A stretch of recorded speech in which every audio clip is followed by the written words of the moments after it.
Hello, hello, kumusta na sab ninyong tanan mga kalanog? Shout out sa tanan mga kaigsunan. Happy Sabat mga kaigsunan. Ug kay karon bahin naman sa adlaw nga igpapahulay. So shout out sa tanan nga mga supporters naton ining atong programa sa Lanog sa Gugma sa Dios Ministry, no? Kumusta po kayong lahat? Si Roy Rosero diyan po sa USA. Parang sunod-sunod ang mga video natin sa panahong ito dahil nakabigay tayo ng mga oras o mga panahon, mga kapatid. Sana nasa mabuting kalagayan po kayong lahat, mga kapatid nating mga Tagalog dyan po banda sa May Luzon. At sana nasa mabuting kalagayan na kayo ngayon matapos ang sunod-sunod na mga bagyo na nagdaan. Mga kapatid dyan sa Luzon at Visayas. Salamat tayo dito sa Mindanao mga kapatid. Hindi tayo masyadong natamaan sa mga malalakas na bagyo. At tayo po ay magdasal sa ating Panginoon na sana po ay sa buwang ito, ngayong December, dahil isang araw na lang talaga, December na mga kapatid. Shout out sa tanan mga kaigsunan, di sa atong mga kaigsunan sa Trento, Brother Edgar Arellano kauban sa Mixed Voices. Happy Sabat sa inyong tanan. Manghinaot ko nga ang inyohang mga plano, mga damgo alang sa apil sa pagduso sa buhat sa Ginoo, mapadayon kini pinaagi sa mga ministeryo sa alawiton sa mga pulong. Pwede man ta kayo kabalo nga manulti alang sa walis maing balita, pero din pinaagi sa alawiton, mapaabot na to ang pag-express sa gugma sa atong Ginoo ngadto sa uban nga mga katawhan, because music is the language of the soul. So mga kalanog niining pasalamat usab po sa atong mga viewers, sa atong mga nag-support niining atong ministry bisan dili mga Seventh-day Adventist. Sa kay Richard diha sa Australia, kauban sa imong kapikas sa kinabuhi, Richard Carado.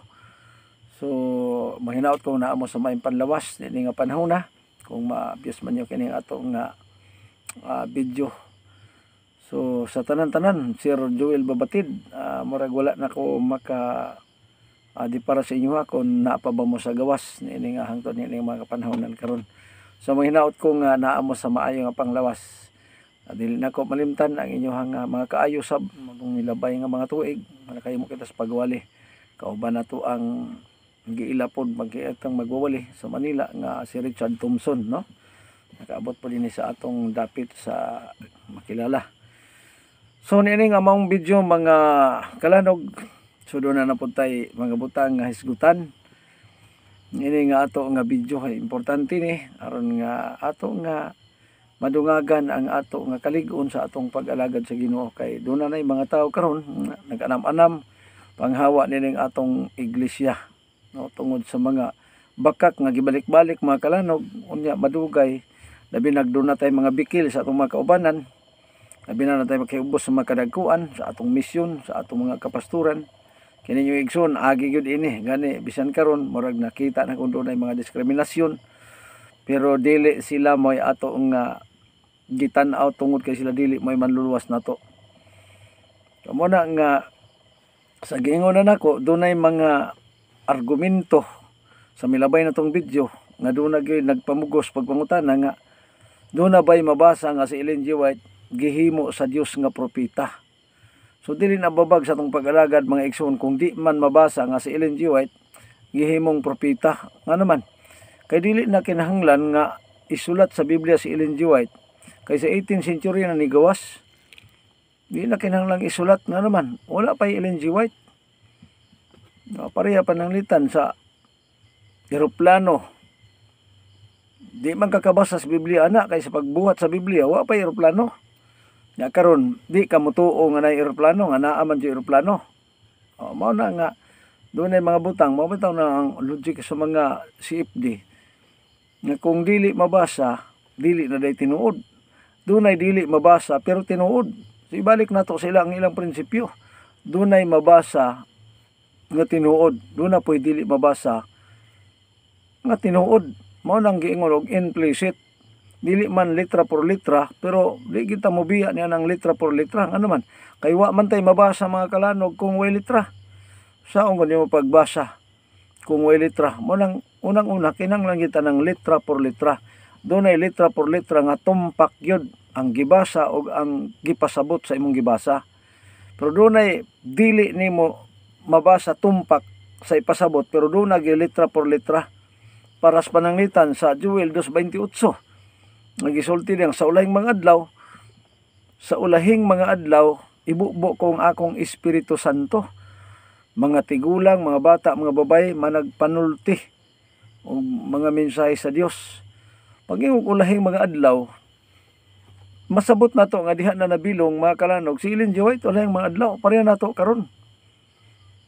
Pareha sa giingon sa usa ka CFD nga bantugan pos panabo. Kung dili kuno mabasa sa Biblia, di na tinuod, pananglitan, panabo, o existing ang panabo, na ang panabo, wa pa masulat sa Biblia, di na tinuod. Muna si Ellen G. White, wa man tuod masulat sa Biblia, pero ang iyang pagkinabuhi, mailhan nimo siya nga usa siya ka propeta. Ano man, kay doon na siya mga libro nga gipang sulat, doon na siya mga pananaon nga nakita. Maskin ako mga kalanog, kung doon ay mangutana nga ikaw usawa ka propeta, yes, liwat ko sa propeta. Ano man, kaya nga akong gibasihan sa akong pagbatasan, pagkinaiya, mabitaw ng Bible and Bible alone. Ano man, kaya ang Diyos wala magbuhat sa iyang mga plano kung wala gipaagi sa iyang mga propeta. Pananglitan si Kristo. Sa wala pa moabot ang mga propeta sa unang Samuel 9:9 mga kalanog, gitawag og mga propeta or manalagna. Unya gisulti dito nga magtatanaw sa ato pa, magtatanaw, wala pa gid niabot, nakita na niya mo na propeta na nagpanagna sa moabot. Iyon pa nila si Ellen G. White, dili ko no propeta kay wa makatagna, kay niingon nga 1844 ang pagbalik sa Ginoo or ang pagsulod sa pagsulod mga hinigong mga kalanog dito sa langit ng sanktuaryo. Unya gitagna kuno nga si Kristo mobalik anang panahon na wa man di mobalik, nagpasangil kuno nga si Kristo misulod dito sa labing balaan nga dapit. O tinuod man na mga igsoon nganong ato man ang i-deny. Kay ang tao dili perpekto, dili kanunay siya nga makatag-an, kanunay nga maperpek ang iyang gibuhat. Kay tanaw ragot kadaghang mga patriarka nga perfect ba sila? Wala sila maperpek. Oy, pero diha sa Biblia, gisulti nga ang mga taong mahimong mahingpit kadtong mga matarong, 12:23 sa Hebrewanon. Ang gitawag og mga hingpit kadtong matarong, kinsa maning matarong, dili pinaagi sa iyang mga pagtagna, dili pinaagi sa unsa man niya nga mga gipanghimo, maura nay basihan. Kung dili, pinaagi sab sa imong pagsunod ug pagtuman sa kabubot-on sa atong Amahan.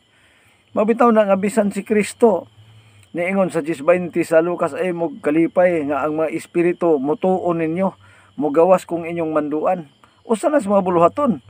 Pero ay doon nag-ikalipay. Unsa daw mas ikalipay? Mas ikalipay nato magkalanog ang atong pangalan masulat dito sa langit. Karon nakita nako diha sa mga post si Amik ug kadtong usa pod ka pitipindir Katoliko nga dati ay insipod. Makita lang nato nga mga pitipindir mahugpo sila mga fake depender. Ngano man, wa man kabarog sa ilang gibarugan permiro. Mo nang ato yung karon so sihon gyud nato kay ang mohatod nato sa kaluwasan dili ang simbahan. Tanawang unang Timoteo kapitulo 2, 3 ug 4. Kini mo'y nakapahimuot sa pananaw sa atong Dios nga atong manluluwas nga naganauna nga ang tanang mga tawo mga luwas unta. Kanang unta makuha ra na kung imong masabtan ang tumoy, maluwas unta kun makakaplag sa kamatuoran, makahibalos kamatuoran. So, mga igsoon, doon ako ikitan-aw nga video kaganina dito sa Bohol nga gihimo nga doon ay magwawali sa CFD. Ingon pa niya nga ang kamatuoran mao si Kristo. Una ba na nagkasungi na sila kay sa gigit gano ang kamatuoran mao man ang simbahan. Muna nga ingon ako sa unang video nga ang gi-highlights ni Kristo dili simbahan, kung dili ang amahan sa pagtuo. Nganong amahan mas pagtuo? Kay ang buhat sa amahan sa pagtuo gi-highlights ni Kristo 8:39 sa 1 nga kun kamo mga anak pa ni Abraham magbuhat kamo sa gibuhat ni Abraham. Doon na di buluhaton. Mao na nga ang mga baptist po niingon nga dili kuno ta malos pinaagi sa atong mabinuhatan. Kung mao na giluwas tang Kristo unsa may itong buhaton? Pag ingon sa Dios nga di ka mangawat, mangawat na ta. Kung dili ka mo patay na ka. So diha sa atong buhat mga igsuon. Mao na ang 42:21 si Isaias, nag-ingon si Isaias nga nakapahimot kini kang hubang iyang pagkamatarong, ang pagpadako sa kasuguan ug ang pagbuhat nini nga dungganan. Nya unsa may ilhanan nimo nga ikaw nakas kamaturan, dili man ilhon nga aka na si kuan Ellen G. White kay mao ni siya mananagna kuno niya napalpak man. Dili man diha. Unang Juan 2:4 mao ni ang gisulti sa Biblia. Bisan kinsa na yon nakaila sa Dios apan magtumas kasuguan bakakon kini mga tawhana, wala kanilang kamaturan. Kung makaprove mo nga si Ellen G. White wala motuman sa kasuguan, aw kana. Pero ang inyo lang pasangit si Ellen G. White ni kaog baboy, normal man na kay si Ellen G. White naagi baya siya dili pa siya Adventista. Nahimuon po dayon yung perfect. Mo na nga si Ellen G. White tao. Mo na ningon ako ni kaog magbaboy niingon nga na napiki na ron kay ni kaog magbaboy. Sergeant de los Reyes. O og napiki na nakaog baboy, giamin ra ninyo nga kamo di ang mga nagkaog baboy, mga piki day mo. Inaana ra ka simple. Mo na ang ato ang mga kalanog, ato gyud nga ipabarog kun unsay gihilays ni Kristo. Batasan Mateo 7:20 maila sila pinagis ilang mga binuhatan. Buhat man na, dili man na ingon nga kana lang pagtagna imo man ang gisulti. Dili man ka perpekto. Mo na nga ang tao dili pa maperpekto hangtod nga siya mamatay, madeclare siya inig kamatay niya. Pero ang basihan sa Ginoo samtang nga buhi ta, nagbuhat ta sa ipabuhat. Kung mapalpak man ta, mao nang papel sa grasya. Kung si Ellen G. White napalpak mo si pagtagna, nay grasya. Nganong ang grasya gamiton? Kay ang tao nagtumag sugo, kung mapalpak siya, mao nang papel sa grasya mga hinigong mamakalanog. Di kay kung nanay grasya, di na ta mo tumag sugo. Masayop ta diya nga man, nagrasyahan na ka, mangawat na ka, nagrasyahan na ka, manapaw na ka. Muna mali kay nga pagpanabot. So muna nga sa ini mga video, manginaot ko nakakuha na puntag mga pagtulunan kay Isbrigis apa. Mag-ingon ang lapad ug dako kay nga ugma sa Ginoo, bugkos ka na tong tanan. Ay kalimot pag-like, i-share ug i-subscribe sa kining atong video. Bye-bye, God bless.